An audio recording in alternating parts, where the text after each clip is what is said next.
with Jeremy Gardner, how he made millions in Bitcoin, crypto. He's only 25 years old, and he's one of the most well-known names in Bitcoin, crypto, blockchain. I'm also giving away cash, so you can buy some crypto. Whoops, we just lost our cover. And I'm gonna give away an iPad mini. So let's do the official opening.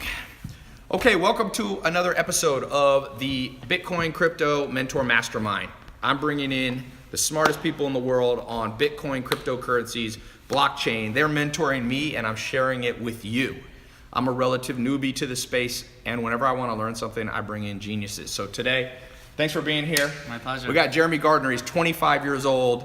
We're talking about how he made millions, how he got in before most people. He didn't just catch the trend and ride the trend that other people built. He's been in a big part of this whole movement, and he launched a company called Augur, which now market cap, and the if you look on the coin market caps is 300 or 400 million, 300 or 400 million, right? I don't check.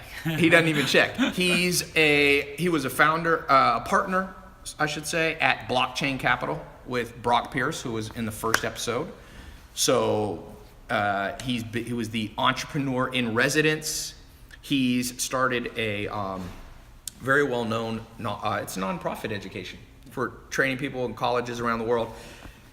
What's the deal size? You as a venture capital, or I would say a crypto venture capital person, you said the companies are at what total value that you've been a part of?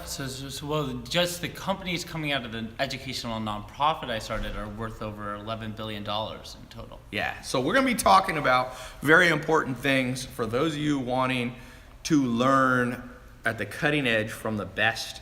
I'm bringing you the best. And thanks for being here. I know, how many interviews you do this week? 10? I think a dozen at this point, and I'm not done. I've got a few more tomorrow. I've already done 4 today. He said his egos might be getting too big. I'm just telling the life story constantly. Yeah, let's talk the life story. I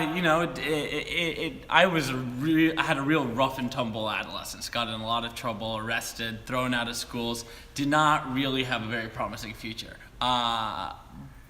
I knew from a young age, however, that I wanted to make the world a better place. That was like a driving force in my life.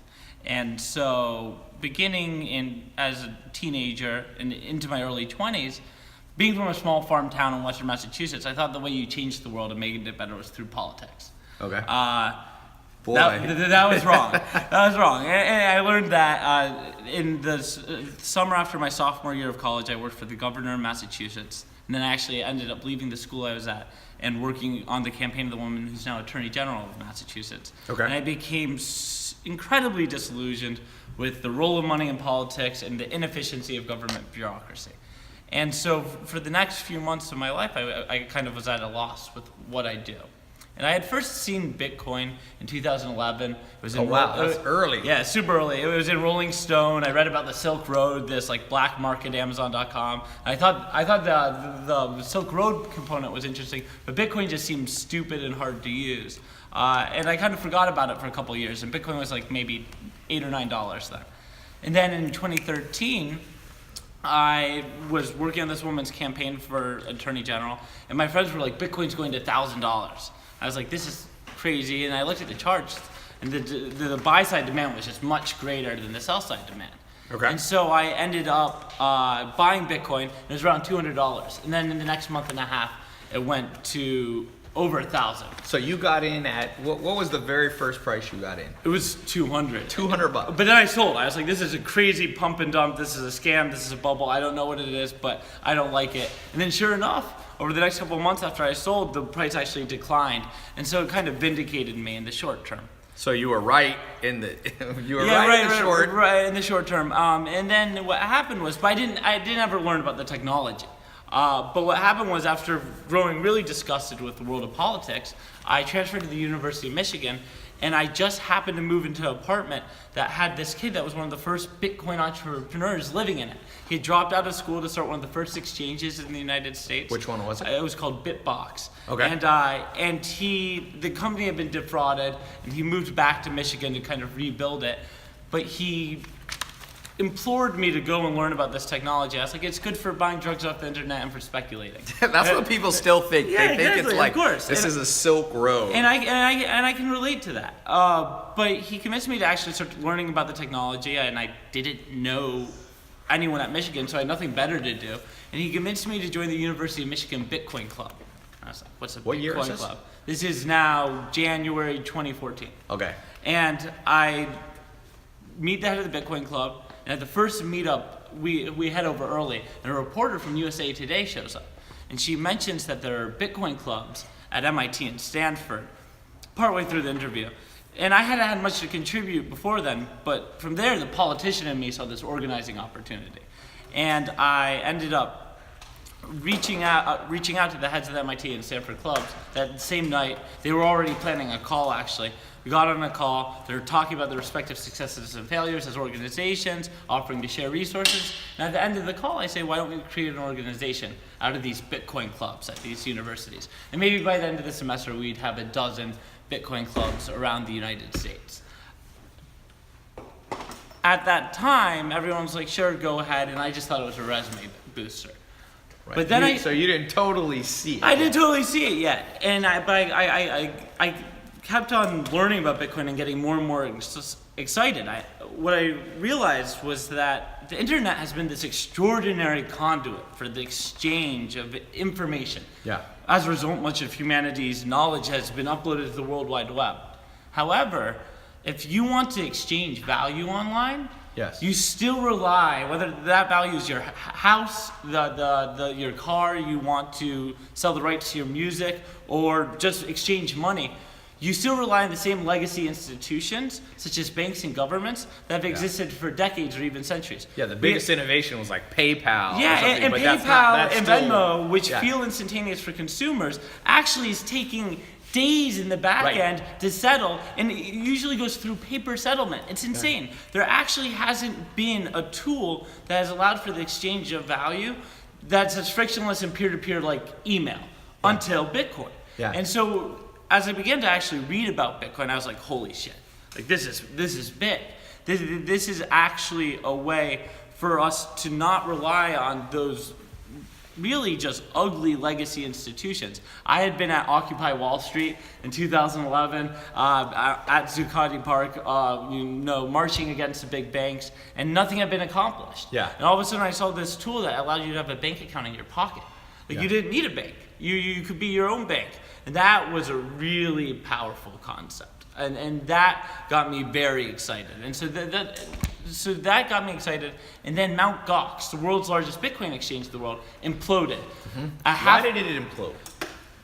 We don't know yet. I'd say it was What's your extreme. guess? There was negligence. There was hacking. There will probably be a good movie made about it. It'll be. I just had Jordan Belfort, Wolf of Wall Street here. Is Yeah. it gonna be a Wolf of Bitcoin? Well, for sure. There's a lot of Bitcoin movies that are going to be made. But $500 million of Bitcoin was lost. And at that time, that was more than 5% of all Bitcoin in circulation. Where did it go? It's just locked? It's lost? I think it was stolen compromised. I'm not very sure. But fortunately, it brought a huge amount of press attention to Bitcoin, more than it had ever had before, and it drew a lot of young people to the technology, not for an investment opportunity. Obviously, it was probably not the best investment opportunity at that time, but as a technology, it was very powerful to a lot of young people, and thus my nonprofit ended up taking off. Instead of having just a few Bitcoin clubs around the United States by the end of the semester, within 3 months we had over 100 chapters, 20 plus countries, every habitable continent. And it was growing. I got a lot of press, and then through my nonprofit, I met a young 18-year-old brilliant computer scientist who would go on to become my co-founder of Augur. Of Augur. Yeah. So let's talk about Augur for a second. What do people need to know? What does Augur do? It was an ICO, right? Yeah, we had an ICO. What year was it? 2015. So it's one of the first ICOs have gotten first bigger utility now. token ever. Just so you know, ICO, you have IPOs, which is in the old world, or the modern world, is an initial public offering, like Snapchat was an IPO, Snapchat, Apple, all Facebook. that. ICO is an initial coin offering. Sure. So it's not an exchange. It doesn't go on the New York Stock Exchange. It doesn't go on NASDAQ. And basically, you've created your own token, which is called the Augur token, or coin. Rep, sorry. and it was utility. The utility was what you did there at Augur. There's security tokens and utility tokens. And then there are protocol tokens like Bitcoin or Ether. Right. And yours is utility. Yes. So yours was the first utility ICO? It was, and in my view, it's probably one of only 5 true utility tokens. Right. Some people are trying to pass them as utility tokens. And they're really all securities. So what are the 5 utility, in your opinion, that you think are strongly, could be argued, are full utility? So there's Augur, the prediction market token. There's 0x. It's a liquidity token for decentralized exchanges. There's Funfair, which is a decentralized casino. Allows you to open state channels, which are kind of like off-chain transactions. And then I actually like Sense, Sensei Crystal Rose's community currency, where it really makes sense because it's a developer incentivization platform and tool. And then, I'd be hard-pressed to name a 5th that I truly love. The utility of most of these ICO tokens is just non-existent. And that's why potentially the US government is going after them and saying, wait, this is a security token. People are buying these for the goal of trading them and increasing value. Yeah, people are investing in them only with the interest of getting a greater financial return, not actually to use the token. Yes. But I actually went on a bit of a rant on Twitter yesterday about this because I think security-based tokens are actually a really great idea. Imagine if you create a software platform and every bit of revenue that software platform generates is early investors get a portion of. Yes. That makes a ton of sense. Yes. And that's like totally straightforward. So instead of Facebook only making Mark Zuckerberg rich and the initial co-founders, now it's public, but the most of the money, I mean, you look at Apple, mostly owned by Jeff Bezos is the largest shareholder. But imagine if you were an early user of Facebook like I was, and in 2006 you were like, this is a great platform. Yes. I'd love to buy $1,000 worth of shares in this platform. If I had bought it at the valuation Facebook was worth at 2006, I'd be a multimillionaire from that $1,000 investment alone. And that's the concept behind ICOs. The problem is that too many entrepreneurs are trying to force themselves into a box of utility. Because they want to bypass security. When really they should be a security. But what we need to do is work with the legislators. We already have the blockchain caucus in Congress, and go and work with them to create laws that are more realistic in the age of blockchain technology. Yeah. So I'm going to come back to your story, but I want to answer. We're going live, and I'm seeing different questions, and I want to answer a few of the live questions. We're getting hundreds of questions actually, but somebody said, "Do you think Bitcoin is about to crash?" Look, this is a story I love to give these days. Bitcoin and all crypto assets can be in a bubble and undervalued at the same time, and I'll give you a story to illustrate. Back when Bitcoin was $1 or $2, I know a gentleman that got really excited about the technology. This was long before I ever heard of Bitcoin. But he was really excited about it, and he started to gather money so he could invest. And he wanted to invest like $10,000 when it was $1 or $2. And then all of a sudden, Bitcoin went through its first price rally, and it went up to $30. And he's like, shit, I have to invest right now. So he invested pretty much all the money he had at $30. Jeez. And then guess what happened? The price crashed down to $2. And he looked like an idiot. Yeah. To every one of his friends, they're like, you bought into this stupid token bubble, like you're an idiot, it's a Ponzi scheme. And he was like suicidal. I mean, when it goes down that much, like you're just in a state of despair. I mean, there was no point in even selling because it had gone down so much in value. And so he held. And he held until today. Yes. Doesn't look like an idiot anymore. He doesn't look. Mark Cuban sat in this chair right here and told me, he said, Ty, you only got to get rich once and people forget all your quote unquote You only mistakes. need to be right once. Yeah. I mean, it's not even being rich. It's just like in life, people remember what you were right about, not what you were wrong about. As long as you are right at least once. Yes. You got to be right at least once. So your answer is Bitcoin can go down. It could go down. You should 90, buy more if it goes. I hope Bitcoin goes to $2. Exactly. I will $2. I will buy every single coin out there for $2 right now. No, but like how many coins are in circulation? Around 16 or 17 million of the 21 million that will in total be 2040 it caps out, right? No, 2140. 2140. It gets the I was only circulation 100 years off. It's pretty close. But only a century off. This is a point. Bitcoin and crypto assets can go down 90% tomorrow, and they'll still be higher than their all-time high less than a year ago. Yes. And then assuming that they realize the potential that I believe that they have, they will be worth, the ones that are actually good will be worth exponentially more than they are today. Okay, let's talk. And by the way, I just posted a tweet. If you're not following me on Twitter, tylopez.com/Twitter. By the way, I've got a foundational class. It's called the Bitcoin Crypto Mastermind. If you go to tylopez.com/Bitcoin podcast, go to that link. You can get access. It's a paid program. I'm trying to give as much as I can away for free. And then I've got a paid program too for those of you who want to go through a 2-month in-depth, kind of more dedicated program. So tylopez.com/Bitcoin podcast.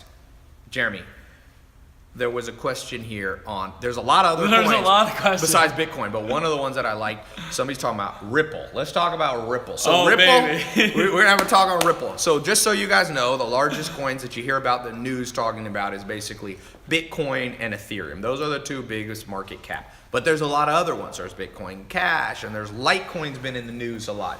I want to talk about Ripple, Sure. which has pretty much been holding. It hasn't been At like moving. 20 to 25 cents Yeah, for it's like been- 9 months. But now there's been some changes. Oh, baby. What do you see? What do you think? And then we're going to switch to Litecoin conversation. Okay. I don't have much to say about Litecoin, but Ripple's an interesting one because it's one of the only centralized cryptocurrencies, if you will. It's not even a blockchain. It's more like a chain of ledgers. But what it is it's a tool that's being used by banks in theory to help overcome the problem of sending large amounts of money in between financial institutions. Mm-hmm. And it's a really strong team, one of the strongest teams in the industry. The technology side of it. The technology and the executive team, and just they're really well run. They're run a lot like a bank. Who are they? It's a bunch of folks. One of the founders was Jed McCaleb, who founded Mt. Gox. He Yes. then went on to fork Ripple and turn it into Stellar. But Stellar's another one Yeah, to talk Brad about. Garlinghouse was the CEO of AOL, and he's the CEO now. So Strong team. really strong team, and they've got a niche. They've got banks. Yes. Banks. Do they have any actual clients yet? Hundreds. Hundreds. Yeah, Okay. hundreds. So names that we know. Yeah, they've got partnerships with so many major banks, and And a lot of them are still trying to implement it. It's not like fully implemented. But in Japan, though, 70% of all consumer bank accounts touch the Ripple network. Yeah. So it's actually in deployment, especially in Japan. So it's a very real technology. People have questions about the token. I bought the token 2 years ago or a year and a half ago when I realized the price per token was like 0.002 cents. And now it's at 30. Yeah, and it's at 85 cents. 85. Yeah, it was holding at 30. Yeah, I think so it was last all- week it was at 30. 25 cents. Yeah, it just Yeah. has shot up. It's almost tripled in what the last. Yeah, it's now only been like it's a couple driven. days. It's driven a lot by sentiment. I could never predict the price of XRP. It's very hard to do, but it's one of those things that I've held. I'm probably going to go rebalance tonight because I think the price has gone up so much. I don't think any. So explain to people, newbies, when you say rebalance, it's Sure. very similar. You know, I was in the conventional stock market, Yeah. and rebalancing is where one of your assets gets inflated in value, and you don't want, now it represents a larger portion of your portfolio than you want, so you want to sell it. So you will sell potentially. Yeah, it's actually the only token I've ever rebalanced, and I consistently do it because it's one of those things where it's a centralized company. There's a lot of dangers in having a centralized company issuing a cryptocurrency, and I think the fact that a startup in San Francisco that's worth a few $1 billion has its own cryptocurrency that's worth $70 billion. Yes. It's kind of insane. Yes. You know, so I rebalance. I mean, you should do this with any portfolio that you have. You should have a thesis around what you're investing in. Yes. And unless your thesis around the technology you're investing in changes, as opposed to the value of that technology, you should always rebalance. Yes. Because that means just other people have realized your thesis, but it should still make up the same percentage of your portfolio as it did when it was undervalued. Unless something about the technology itself is So changing. Ripple, because it hasn't necessarily, your thesis on why it's a valuable token hasn't changed, but the price has changed, Right. you're going to rebalance it down. Exactly. So, and just for I saw a few questions, people still not completely understanding.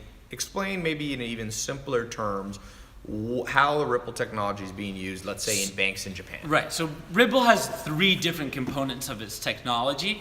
The XRP, the cryptocurrency, is actually the least used part of their tech. But it's the most talked about. It's the most talked about, Yeah. obviously. But the Ripple protocol actually just allows for banks to send messages to one another. There's a system called SWIFT that is when you do a wire now, it uses the it's SWIFT system. but it's a totally broken system, Yes. and Ripple as a company is looking to replace that.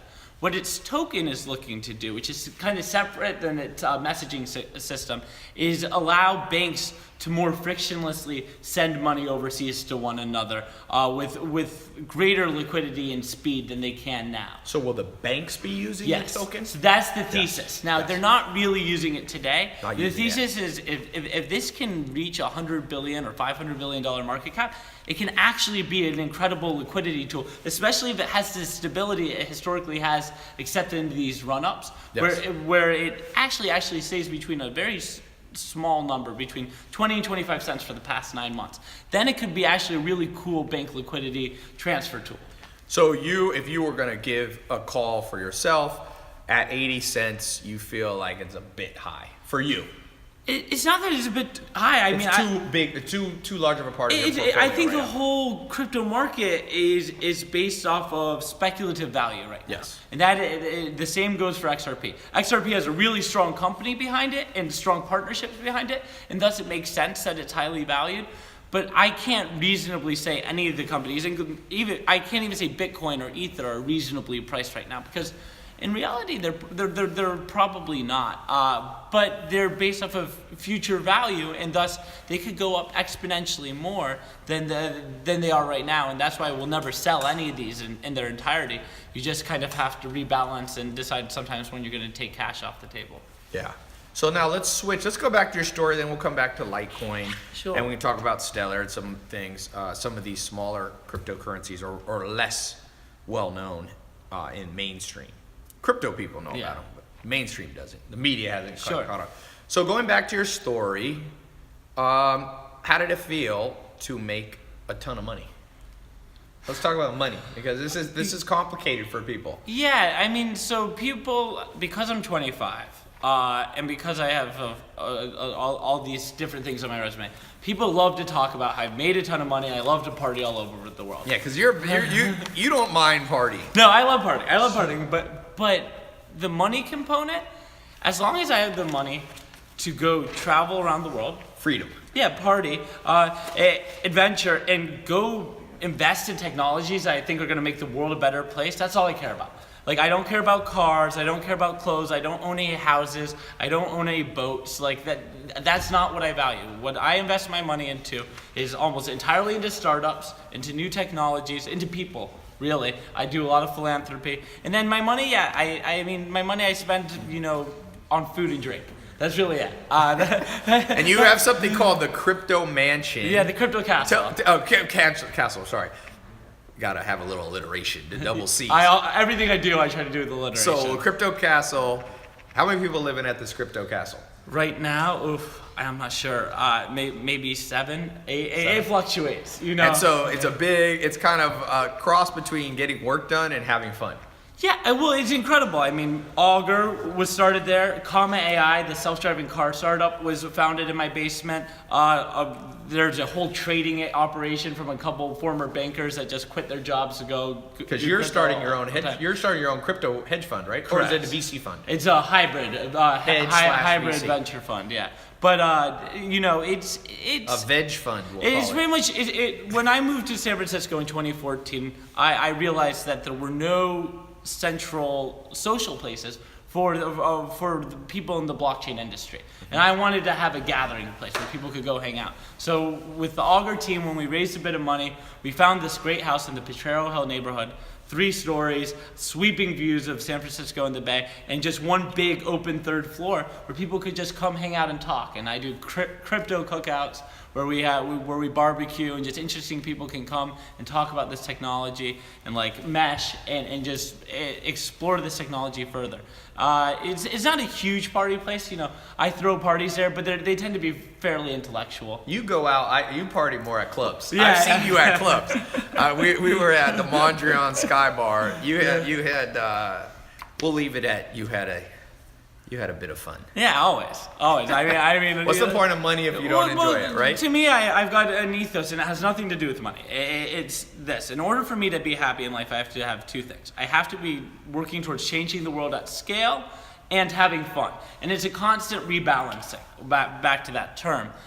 Right now, because I'm starting this venture hedge fund, for 2018, I've set a bunch of goals out for myself. I just published this in a blog post where I'm going to totally turn down the partying, really focus on mindfulness and meditation, and really focus on my work ethos, starting this organization, because now I'm responsible for $50 to $75 million of other people's money. Yeah. And so I have to be much more of an adult. So, you can't have the Jordan Belfort No, Wolf of Wall Street I Lamborghini, like where you take some horse No, I don't want tranquilizers. to be like Wall Street. I really I want to be focusing on deploying this money to make the world a better place. And so I call it an impact fund, although it's not an impact fund in the historical sense of the term. Yeah, I tell people, I always say there's 3 types of businesses out there. Level 1, which is people are making money, but they're exploiting others. It's the worst. Level 2 is companies are making money, and it's neutral, like a hotel or something. Yeah. The world's not really worse off or better off from a hotel. And then there's level 3 businesses where you're making money, and you're changing the world positively. And if you can, at best, try not to have any level 1. Once in a while, you'll be in a level 2, but if you can hit that level 3 business... Well, you're talking about a basic biology here. Now, I failed bio, so I may be getting this wrong. Right. But level 1 is parasitic relationships. Yes, where one is exploitative. taking and they're not giving. Then I forget what the one in the middle is, and then there's symbiotic, Yes. where everyone wins. And I only go for symbiotic relationships. I really only try to invest in symbiotic technology. Yes. Even Ripple, which helps banks, actually makes banks more transparent and honest, Which is a social good. Yeah. All right, let's see. Somebody said, somebody give me 1/4 of a Bitcoin. Oh man, I've got this thing on my Snapchat now. I call it hashtag DMs to Jeremy, and it's on my Twitter, it's on my Instagram, it's on my Facebook. People just asking for money in the craziest ways. Yeah, one of the things you guys, everybody have to learn, me and you, I think, are similar. We weren't born into money, and one of the things you'll have to learn, if you, for example, like Jeremy's made millions in cryptocurrency, we're not even going to say how much, but he's made more than $1.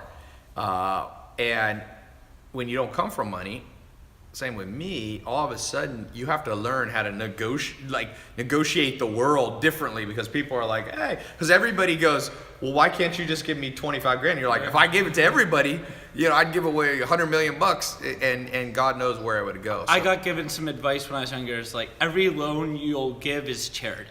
And personal loans don't exist. Do not expect it to get paid back. And after getting taught that lesson and making some money, I made a few loans to my friends, and guess what? I've never. Oh yeah, I gave a guy, first time I had money, I gave an old friend $42,000 to redo his house, flip it, and he was gonna split the profit with me.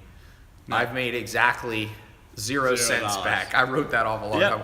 Somebody just wrote, Twitter always has the kind of the best and the worst people. So here is a skeptic.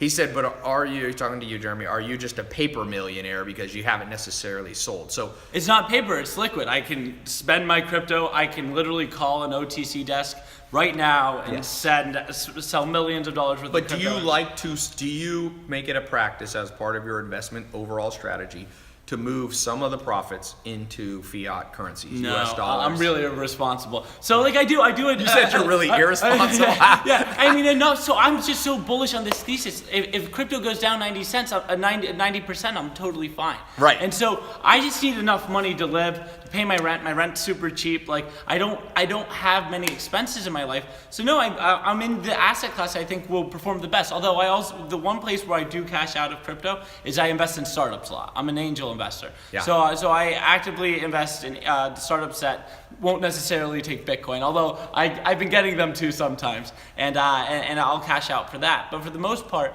I have enough money in the bank to pay my credit card bills, to have a fun life, but 95% of my wealth is almost. So you're a entirely true user of blockchain. Well, the real thing is I can take out maybe 10, 15%, but if you have a rally like you've had this year, it just goes way back up again. Yeah. It ends up becoming so much of your portfolio because this asset class is appreciating so quickly. Yeah. So somebody asked, is it too late? Is it too late to buy it? No, over it's 15,000. the same bubble story. It's like if you take a longitudinal view, look long term and say, this technology, and this is why you have to learn about this technology before you invest in it. This technology is going to change our conception of how value is exchanged and held. And if you come to that conclusion, which I have, and many people have, it's why the value has gone up so much. It doesn't matter if crypto goes down, if Bitcoin goes down 90% in the next few weeks, months, years, because in the long term it will be worth so much more. Yeah. So you never invest in this more than you're willing to lose. I am masochistic financially and willing to lose a lot of money, but you shouldn't, as long as you're not willing to lose the money you invest, just put it into crypto and hold it. Don't even trade. Just hold the cryptos that you really like. Yeah. I am not a trader. I invest in cryptos that I really like. You're more of a value investor. Exactly. There's two schools, There's the George Soros school where he's doing arbitraging and he's made $1 billion in a day in the conventional forex markets, currency markets, and then you got the Warren Buffett's who's like a buy and hold. It's trading versus investing. And you're more of a value investor, not a trader. And to 95% of you out there, you're investors too. Yes. Trading is a skill set, and it's almost entirely at this point algorithmic. If you're not using machine learning and artificial intelligence in your trading, sentiment analysis on social media and in chat groups, you're gonna get burnt at some point. You can trade for a while and then you're gonna make a bad trade. Algorithmic trading is almost the only way to be a trader. You should only be investing on long-term value unless you're gonna dedicate your life to this. So you're seeing some people doing algorithmic trading doing very well? Oh, for sure. Yeah, I mean, fine, but not as well as I did, because at the end of the day, I held, let's say, Ether from 90 cents to... Yeah, you got in, for those of you who want to hear an amazing thing, he got into Ethereum. After the ICO, months after 90 cents, you said? No, it was what is it at today? It's 700 and something. 700. So just to put that in perspective. For months, Ethereum was live in trading and it just wasn't being valued. But I was having conversations, I was building companies on top of this technology, and I realized if this technology is successful, it's going to be worth way more. The way you put in every 15 grand you're a millionaire. Oh, well, if you put in $1,000, you'd be a millionaire. $1,000, yeah. And I have friends. I had friends that I told to buy Ether. I don't give trading advice anymore, but I did it with that one. And I told my friends to buy Ether. Bitcoin was at 300. I told them to buy into Bitcoin too. And I had my friends that bought $1,000 worth of Ether. Those that didn't trade made over. It's one thing to buy low, but to keep it. That's what's some really people hard. Sold when it got to. I mean, a lot of people were selling. And there's nothing. And good on you. If you have a a mortgage to pay, you have debt to pay off, you have a children's tuition. Like that should be your focus. But if you're like a 25-year-old like me, just hold. Yeah. Just hold. Unless something goes wrong with the technology, just hold it. That's how you'll realize all the value. A lot of people asking about IOTA. Oof. Let's go. Give it to us. Give us the real deal. So I'm going to be honest. So I said over $11 billion worth of startups has come out of my nonprofit. To be honest, $10 billion is because one of the co-founders of IOTA was part of my nonprofit, Dom Schneider. Really smart kid. I got offered, I'm pretty sure, to invest at a $500,000 valuation. And what's that IOTA today? It's at like $10 billion. You missed that one. Everybody misses some. And yes, don't knock yourself over misses. It happens to the best of us. I started getting asked about IOTA a ton recently, partially due to the run-up, I believe. And I started asking my cryptographer, computer science friends, because once I started doing a deep dive on a new crypto, I don't have the technical chops to really know whether it's good or not. And so I started asking people, and I heard red flags from everyone. Okay. Everyone sent me red flags. They said what type of red flags? So the big one was, this happened a while ago.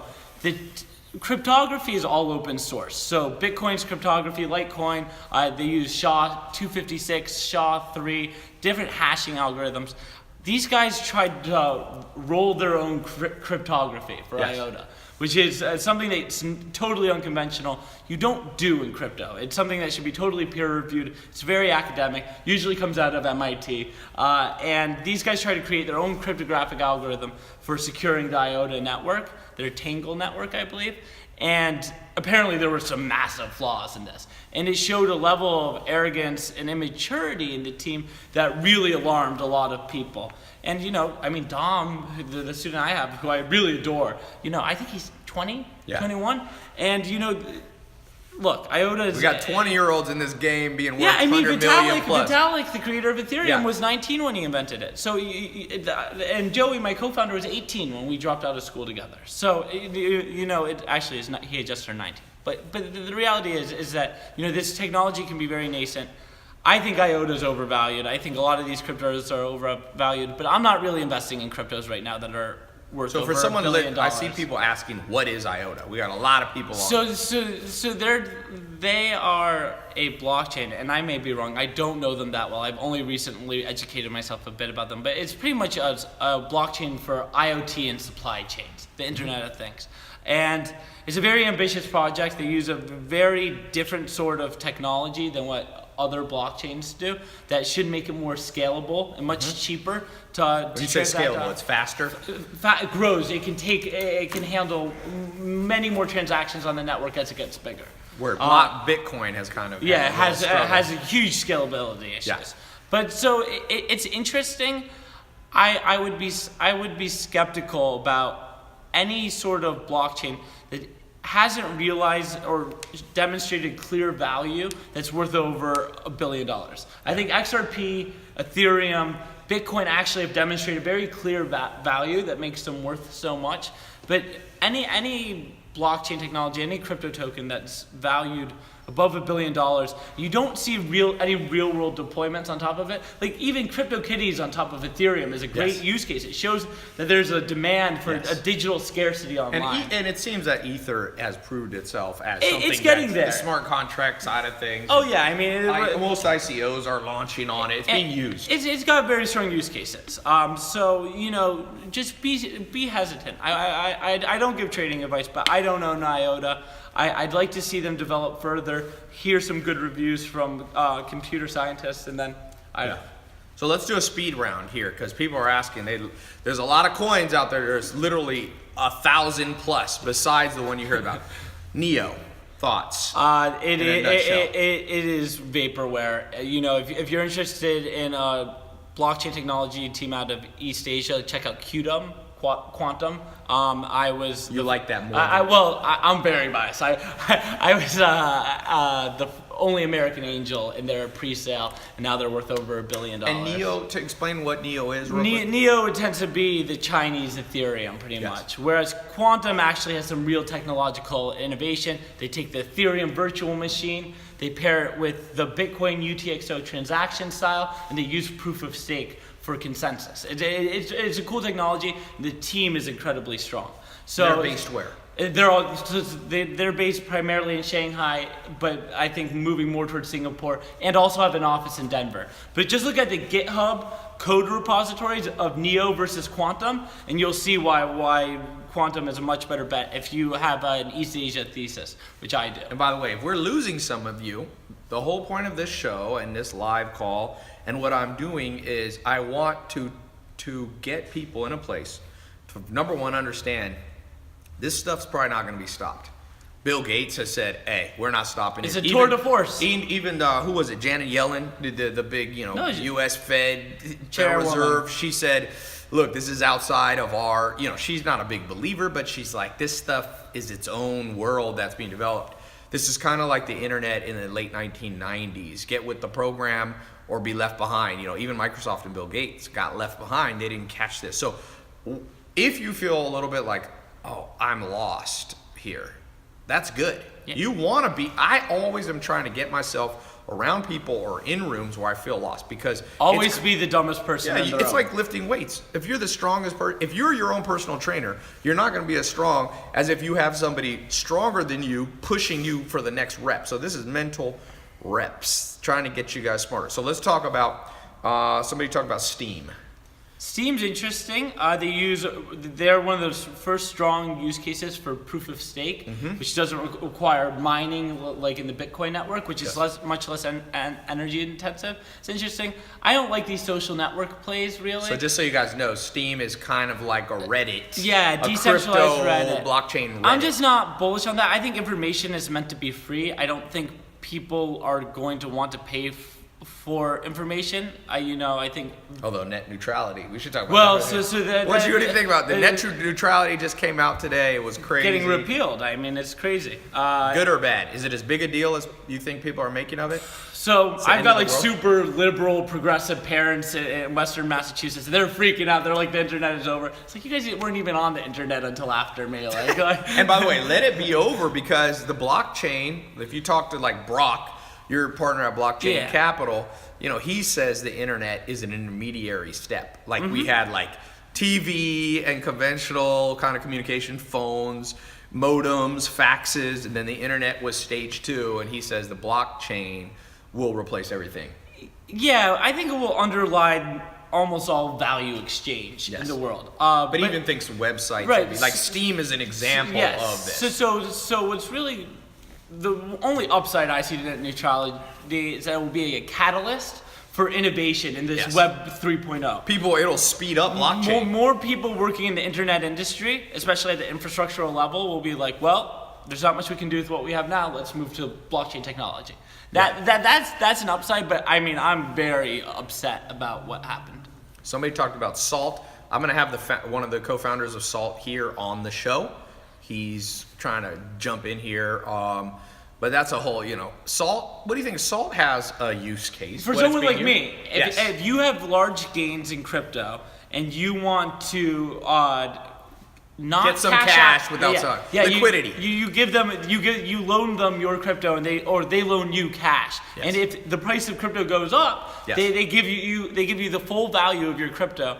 But if it goes down, then you have to pay more. Yes. So it's A little dangerous. bit, it's like margined a little- not really margined. It's a fairly risky financial instrument. If you made enough money in crypto, it makes sense to use. I don't know what the tax implications are. I have some people say that it can help you avoid Yeah, you should be triggering able, your 'cause gains event. Yeah, because loans, look, Apple, this is what Apple does. If you guys, because I'll give you you've been giving me a lot of amazing mentorship in the world of crypto. And you know a lot about business, but in the business world, a company like Apple sets up offshore in a country like Ireland, where taxes is 10%. They are keeping, I think, over 100 billion. Yeah, hordes of And money. what they do not repatriate to the U.S., where they'll have to pay taxes. They go to a bank in the U.S. They say, we got 100 billion in Ireland or more. Give us 100 billion. We'll secure it dollar for dollar with our Irish money. We'll put it in escrow so that money's locked. And so then banks go, okay, well, you got 100 billion you can secure with in Ireland. Well, here's 100 billion dollars as a loan. Loans not only are not income, so you don't have to pay any tax on it, but then the interest they pay is tax deductible. So something like Salt theoretically could have that potential argument to the IRS that, hey, you want your money. Now, if you only are making $100 in crypto, you're probably not going to use Salt. No, they're not going to loan you with $30. It's for people that are cash poor like me, and don't want to sell their crypto. So let's talk about the chain. So you have Bitcoin and you have ETH. And let's talk about something like EOS, which is, Blockchain Capital, you being a partner, Brock Pierce. Yeah, EOS is going to be involved with What do you my think? fund. What it's going to be involved in your Yeah. fund? What do you think? Is this thing going to replace the other, chains like ETH, or is it going to just be used for other things like Visa All right. like quote unquote Visa? So you asked me at the right time, because Brock, being one of my closest business partners, he went and co-founded EOS. And I I'm was like, drinking your water, by the way. That's fine. Sorry. I have no issue with terms. He was a co-founder of this technology, and I was super skeptical. I was like, this delegated proof of stake thing, where there are 21 validators in the network and validating transactions instead of thousands, like in Ethereum or Bitcoin. And I was just very skeptical of the technology. And I'm close friends with most of the founding team, and I spend a lot of time with them, and they kept on trying to pitch me, and I just wasn't convinced. And then one day I had this realization about EOS. And it was that, look at Bitcoin. Right now while there are thousands of miners around the world, they're all consolidated into 5 mining pools. North Korea is a big one, by the way. Yeah, and so it's actually not that decentralized, but it's censorship resistant. Is that you can't like just go and attack all the miners at once. Ethereum's the same way, except that it only has 3 major mining pools. However, once again, because the miners are all around the world, there's no way... The U.S. government can't just crack down on all. You can't take them out. Now, EOS, with 21 validators, in theory is actually more decentralized than Ethereum or Bitcoin, but it's less censorship resistant. Yes. Because at the end of the day, if a large federal agency out of the United States or another major government or some like supervillain organization like Scepter or something decides to go take all those people hostage, then all of a sudden the 21 people is not censorship resistant. That being said, I'd say less than 70% of all applications that I think are really valid to be built on top of blockchains actually require censorship resistance. So money, Bitcoin, that requires censorship resistance. You want nobody to be able to exert influence over money. Augur, which is decentralized betting, prediction making, that's something that's going to piss off a lot of governments and large financial institutions. That's by the way one of his startups. And so that needs to be on top of Ethereum. And there will be a handful. Augur's built on top of Ethereum. Yeah. And so there will be a handful of applications that need high levels of censorship resistance. But I'd say anything in supply chain, enterprise level applications, government level applications of blockchain technology, EOS is actually a really strong use case because it Where do you see it being used? What's the practical like example? supply chains, digital identity, things like what else is a good any sort of governance application. It's very fast too. Yes, it's super fast and it's super scalable, so it can hold payment networks. I mean, that's what I say. Like, the big thing that people argue, the critics, is, well, people still using their Visa card. This is, if you look at how you spend money now, especially in the United States and most Western countries, it's going on cards.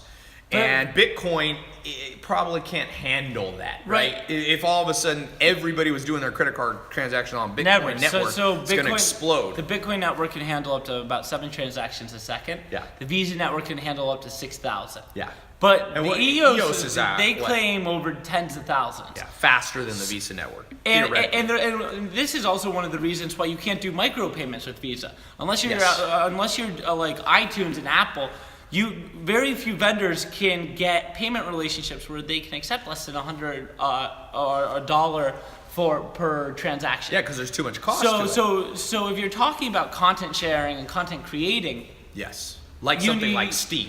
Yeah, you actually need a much more scalable infrastructure for payments than even Visa has. Bitcoin is not that solution. So do you think something like Steam in the future would be built on EOS? Yeah, I mean, it's the same founder. Dan Larimer created both. But faster than Ethereum? Yes, but less censorship resistant. Yeah. Yeah.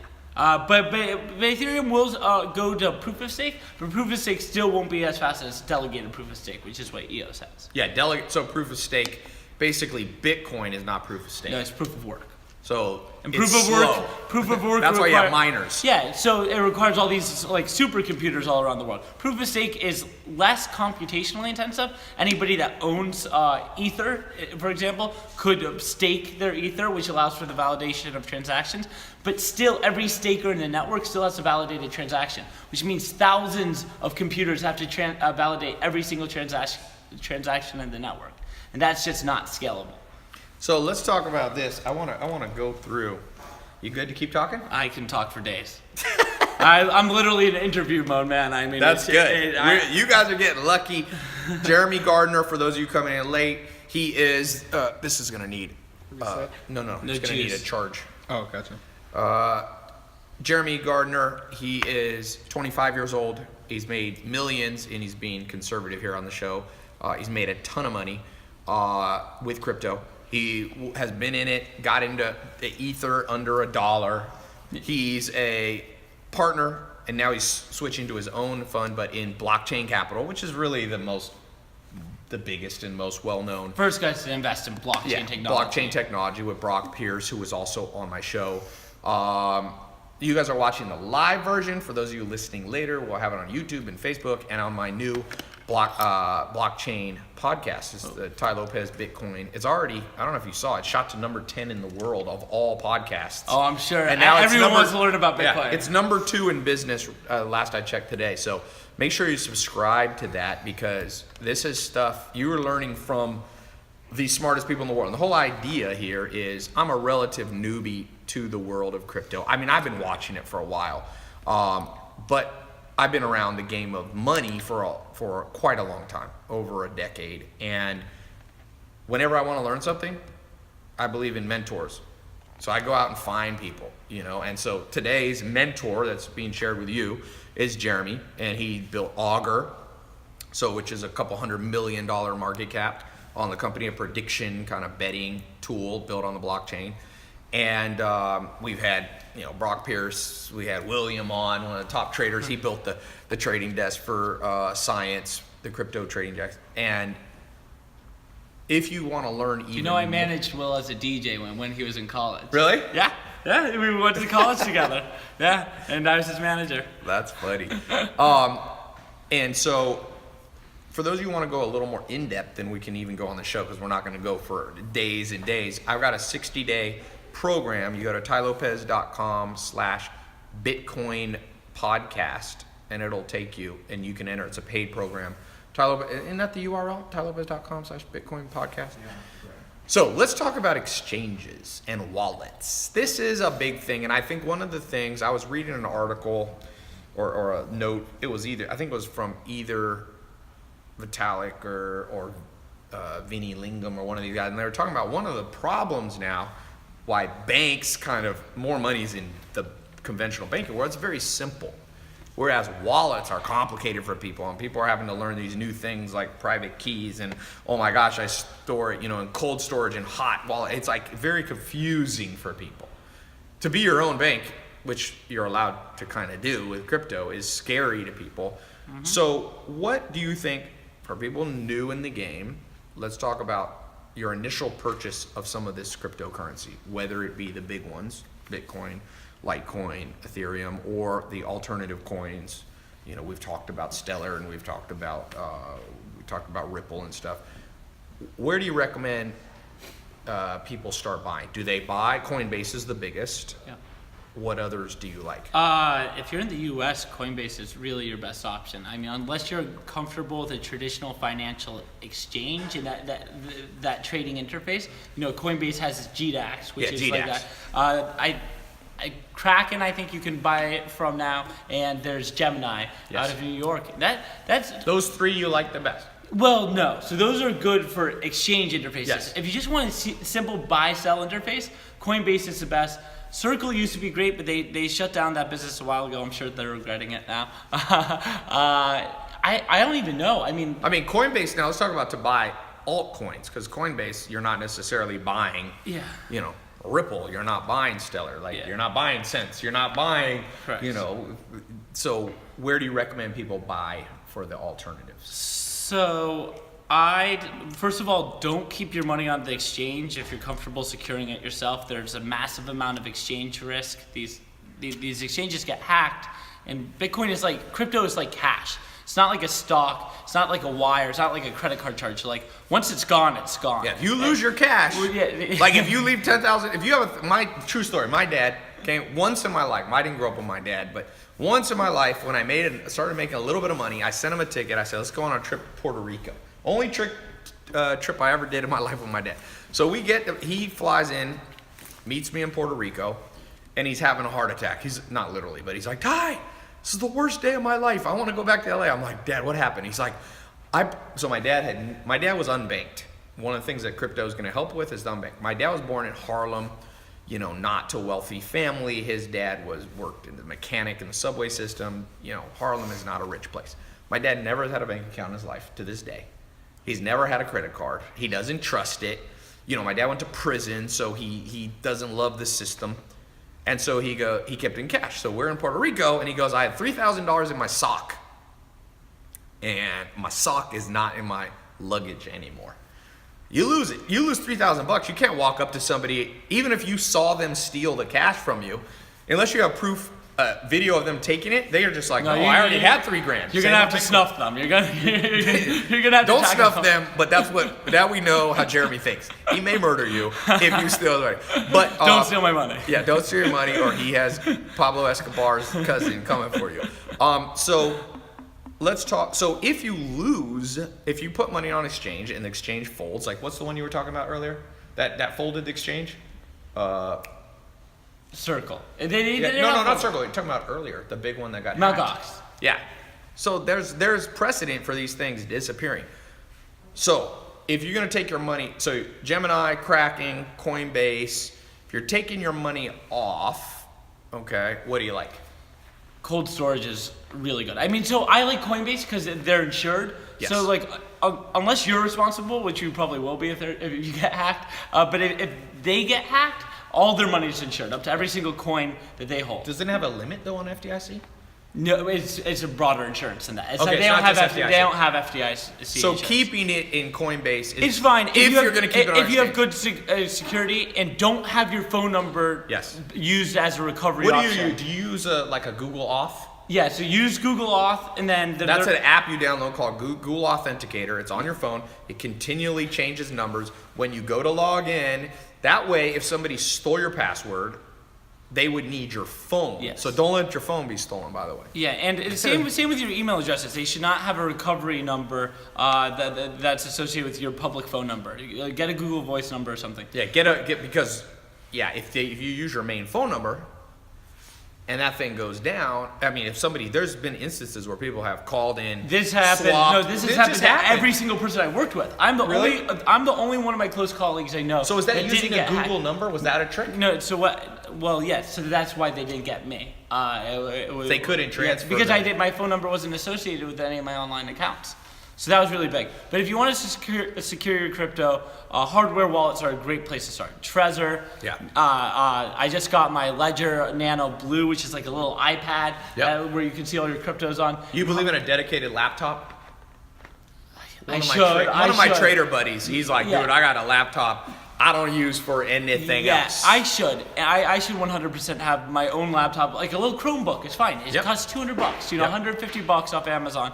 And you should probably do all your trading on that. You should and use strap a VPN. tape it to your body, sleep with it. Hey, wear an explosive vest, so if anyone tries to take Yeah. it, at least you're going with it. It's real simple to do. You just walk around with stuff strapped to No, your but body. hardware storage is a really good place to go. But really, any uninsured exchange is a bad place. But if you want to buy alts, you know, there's Poloniex, Yes. there's Kraken, there's BitTorrent, there's Binance, which my friends have been raging about. I haven't used it yet. Polonia, BitTorrent is kind of the biggest. Yeah, those are the big ones. But Binance is based out in South Korea. Well, who knows? Because South Korea just like kind of banned Bitcoin banking illegally. These government. Let's talk about this for a second. Our government's gonna have a literal, like I could see this coming to a place, like right now it's not big enough that it's threatening fiat currency. It's not quite there yet. Right. It's small. Well, in some countries, Venezuela, Zimbabwe, it does 100%. Yes, but Zimbabwe Yeah, is sure. in chaos. Yeah. They Well, it's not,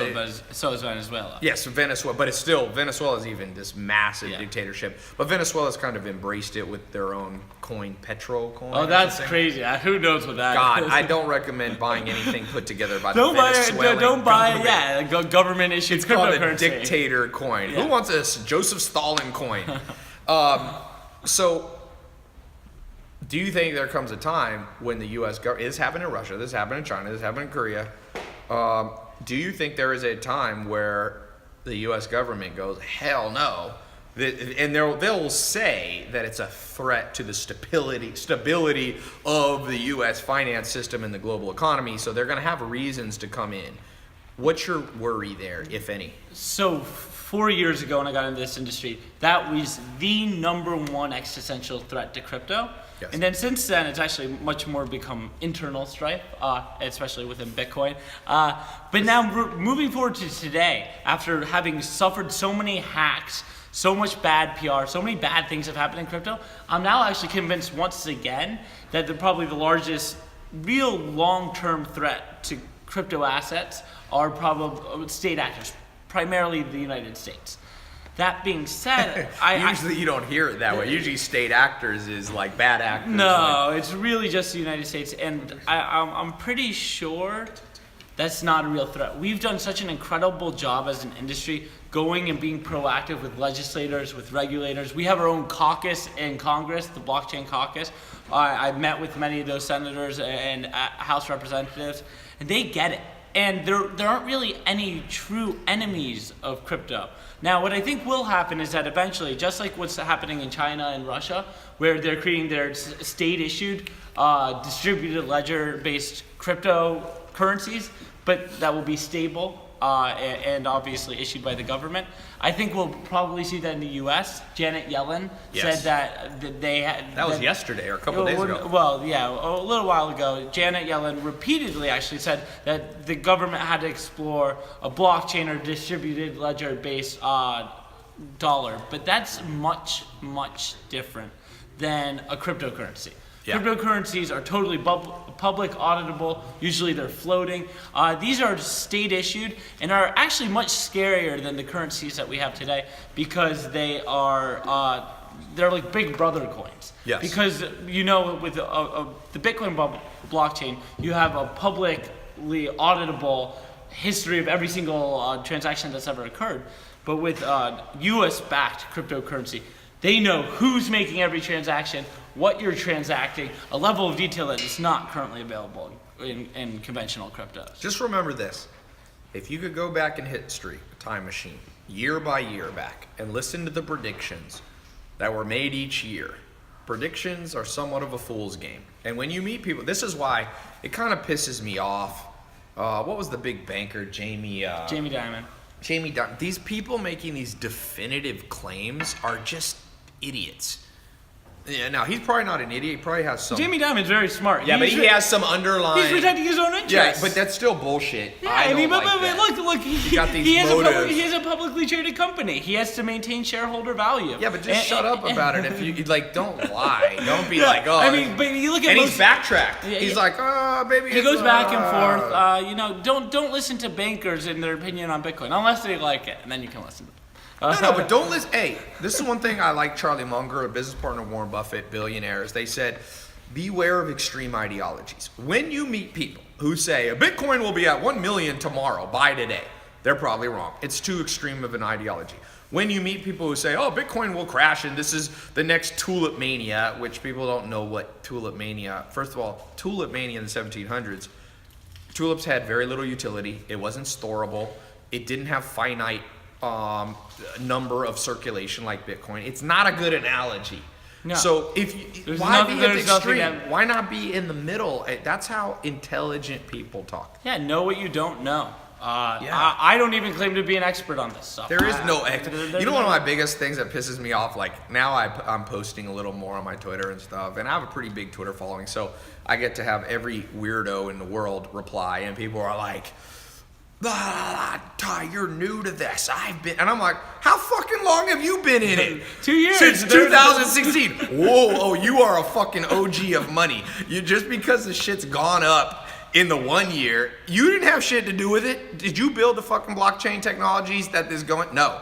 You read 3 blog posts, 2 Reddits, and 1 Steam article, and you are now the expert and mad at me for coming in. And one guy admitted, at least he was intellectually honest. He's like, well, I'm kind of salty because I was in it before you. And I'm like, this is not some hipster bullshit where, the hipster stereotype is like, I heard of this band first. Well, fuck you. I heard of it second. 2 is bigger than 1. Well, 2, it's Metcalfe's law. It's the power of the network is greater with every additional participant in the network. We want more people. The more people that buy, the higher the price goes. Yeah. And the more we win because people are too stupid to think that. It's not a competition. This is not. And the whole technology is decentralizing money. To decentralize money, you need the world decentralized doesn't mean 17 people in their basement know about it. And just because you know the name of this, I'm going to start challenging everybody who's a hater and says they're an expert. I'm going to be like, okay, show me lines of code you're writing on a blockchain technology. And if you really are writing code and you are like a foundational, fundamental person in this world then you are a true expert. But I push back. But those people are too. Well, I'll push back because you're probably an expert in one blockchain. You probably know Bitcoin That's really right. well. You don't know Ethereum. Yes. You don't know anything about XRP. You don't know anything about any Tezos, Filecoin. Like you can only focus on one thing, and thus none of us are experts. We're all constantly learning. The whole point is we're trying to not have centralized experts. That's like the banking You shouldn't system. rely on experts. I mean, that's the Yeah. whole idea of Augur. It's instead of relying on one person, you have thousands of people putting It's their money. crowdsourced decision making. Yeah, you have thousands of Collaborative intelligence is the technical word. people for putting it. their money where their mouth is. I hate talking heads because they're never willing to put money down on what they're saying. It doesn't matter. Oh yeah. You have to put your money Think down. about sports. You get these people like I like basketball, and you get these people like, oh, the Lonzo Ball's a bust, or Brandon Ingram of the Lakers a bust. I'm like, and then when they're not a bust, take Brandon Ingram. All of a sudden, those same talking heads are like, I love Brandon Ingram. I'm like, dude, it's not how the game goes. Predictions are for fools. You can only play statistical odds. You can say, for example, when I look at Lonzo Ball, or when I look at Brandon Ingram, or when I look at LeBron, I'm not seeing the statistics backing up, but who knows, maybe it'll change. That's how intelligent people talk. Like even I was listening to how you talked about, let's say, IOTA or Steam, which you're not necessarily super bullish on, but you're like, look, I don't know a ton about them. For me personally, I'm not buying them. You know what I mean? And that's how smart people talk. So be very careful, especially in this game. Early adopters are often great people and are often weirdos. And total freaks. God, I go to some crypto events and I'm like, this will not become widespread if these are the spokespeople, because people might be worried that these are axe murderers. Some of them are axe murderers. Like, Yeah, and then we're all weird in our own way. I'm not trying to disparage Look at what's anybody. happening on Hollywood. There are a lot of predators out there, freaks. There's good people and bad people everywhere. There's early adopters that are good. My point is, simply being an early adopter doesn't give you some special entitlement to be more able to talk about this than anyone else. The earlier someone got into crypto, the stupider they were, because the probability of this shit working out was so low back then. It's just like I was stupid for dropping out of college and going all in. I went against the odds. Yes. If I wanted to create a statistical analysis of how I'd be successful in life, dropping out of school and creating crazy decentralized application was not the way to do it. But it worked. It worked. So you laugh last. But I'm not here like making fun of anyone for not being in crypto when I got in. I made a choice because I was so philosophically driven to what I was doing, but it was not because I wanted to be better than anyone else. Yeah. You should never do anything to be better than other people. No, you should. That's intrinsic motivation versus extrinsic. You want to be intrinsically motivated. Like there's something you want to do. You're not going, I want to be better than somebody else. But look, we all have our flaws. I got plenty of them. I'm not trying to judge anybody. I'm just saying, remember this. This is a game where anybody's going to be able to get in. You're going to have kids. Anybody that gets into crypto now and puts in a fairly diverse portfolio of really strong crypto assets that are generally accepted as not being scams or being well thought out, you're going to do well. You just have to forget about it, put in some cold storage, throw it in the safe or a bank deposit box, wherever you feel it will be secure, and just let it sit there. And some of you will become traders. Like, one thing Brock told me is like, look, Brock is the worst trader in the world. I'll tell you. But he says for him, he's a value hold. But he said, if you have the skill of trading, yes, this can be traded. If you don't have the skill of trading, don't trade. But if you don't know quantitative analytics and you don't know machine learning, once again, I'd argue that you probably shouldn't trade. Yes. I don't believe in technical analysis. I don't believe that's a real thing. I believe that what you can do in a bear market, trading makes sense. When the price of cryptos aren't moving that much, you'll make more money trading. But in a bull market like today, just hold the good technology and it goes up so much, you actually will lose out by trading. Okay, we're going to do a speed round as we wrap up here. And we're going to record some stuff for the program. You got a minute after this to record a lesson or two? Are these people always so angry? Oh, dude, actually, I will say this has been one of the least... People are loving it. This is a great video. The world market's about to crash. People are talk Stratus, thoughts on Ripple. I love you guys. Okay, all right, now we're getting positive. No, dude, this is what I've learned. It's very interesting. YouTube Live has the most haters, but the most intelligent people. Interesting. It's like very divided. So Facebook is more positive in general always. Yes. Instagram is definitely more positive. Yeah. Well, they do a very good job. They've done that Insta, actually. You may have lost. You may have We cursed lost it. Insta. Did you actually triple check it was charging? It It's may have not been charging, but not charging fast It was enough. plugged in. It's live. It's got right here. Huh? No, trust me. There's no It's display, though. gone. You can tell. No, it probably just died because it wasn't charging fast enough. As I said, it crashed.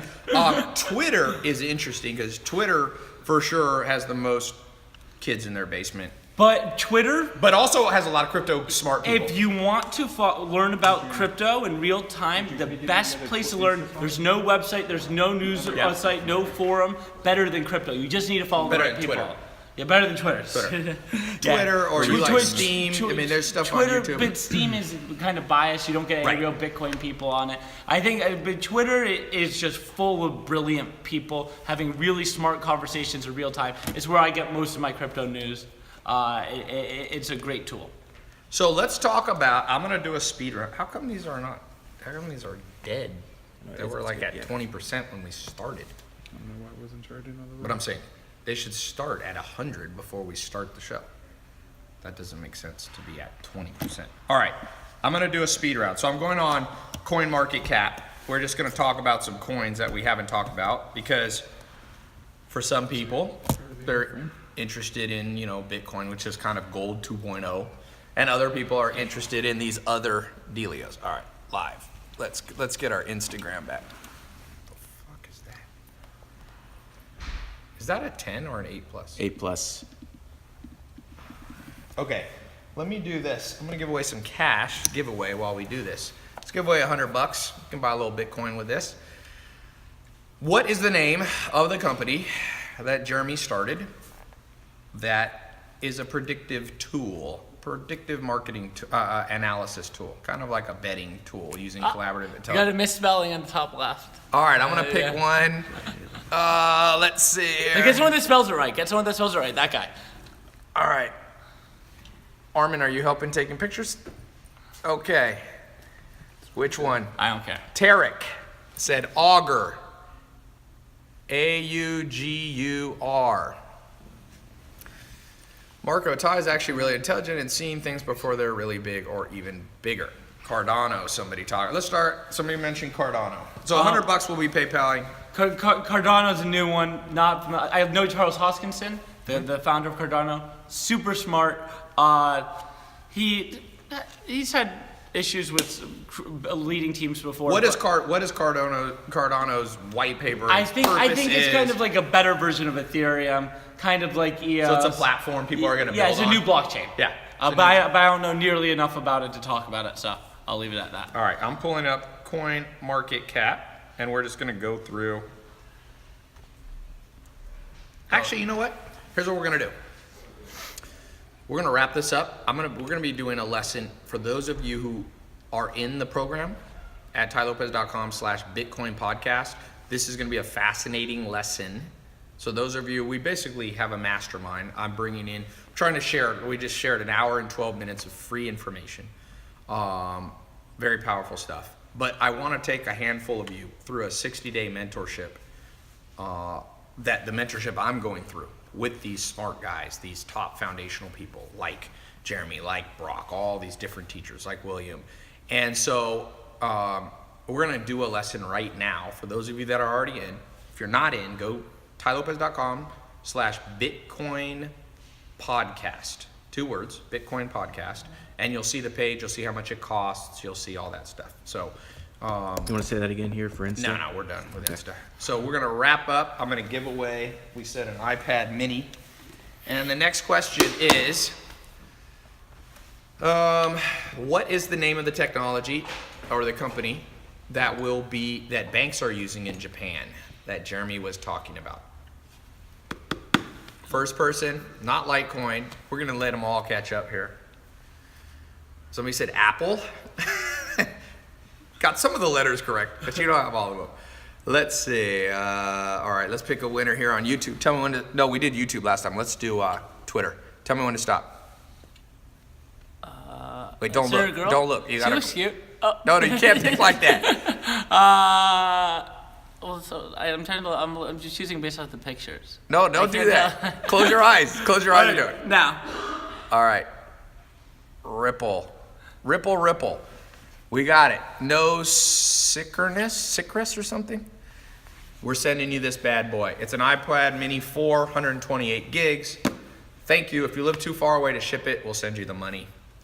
But if you're in the U.S. Send them the Bitcoin. we'll send you the big. We'll send it in. We'll send it in. What should we send it in? Ripple. Ripple, yeah, it's trading now. All right. Thank you so much. Make sure you go subscribe to my podcast. That's another thing you want to be. If you just go to iTunes, it's tylopez.com/Bitcoin show. Subscribe there. It's a top 3 business show now in the world. And you can listen to more free stuff. If you want to go through the 60-day mentorship, tylopez.com/Bitcoin podcast. That'll redirect you to the exact same place. We're going to record a badass lesson. We're going through the coinmarketcap.com, and we're just talking about other coins and Jeremy's expert opinion. We're going to talk about the ones you're an expert in. We'll skip the ones you're not an expert in. And you'll be learning a lot, because never invest in what you don't understand, period. No matter how much money your friend says you can make. If you want to get in Bitcoin, if you want to get in altcoins, don't invest out of ignorance. Invest out of education and intelligence. And then when the markets move up and down, you'll be able to hold your position and not freak out. When you're just buying because your buddy said, or because it was in, it's on some Forbes article that you saw online, you don't have enough, you don't know what you're doing enough to hold the line, and you make money. He bought ETH at 90 cents, and you held the line on it. Yeah. And it's at 700. 700. Do the math on that. That's insane. Basically, every dollar turned into $700. So let's just say those of you like Jeremy, if you had put $10,000 in and you multiply it times 700, you'd have $7 million today, assuming you sold. Oh, hell. Oh, it sold today. Sold today. Don't do that, though. But you can also rebalance. You can rebalance some into you can cash. You can You can pull into $2 cash. million and keep $5 million in coin There you and go. let the thing go and have $2 million. And one thing that Brock told me, he's diversified into real estate too. Yeah. So that's a hard asset that if crypto falls to crap, he still owns Yeah, a crap we've load done a of few estate. real estate deals. Yeah. Startups, too. Fun. All right, we're headed over. You guys are missing out if you're not at tylopez.com/Bitcoin podcast. Get in the program. See you in a minute. Okay. Yeah. sec. I want to start with all these at 95%. What happened to these 2 Instagram phones? Our backup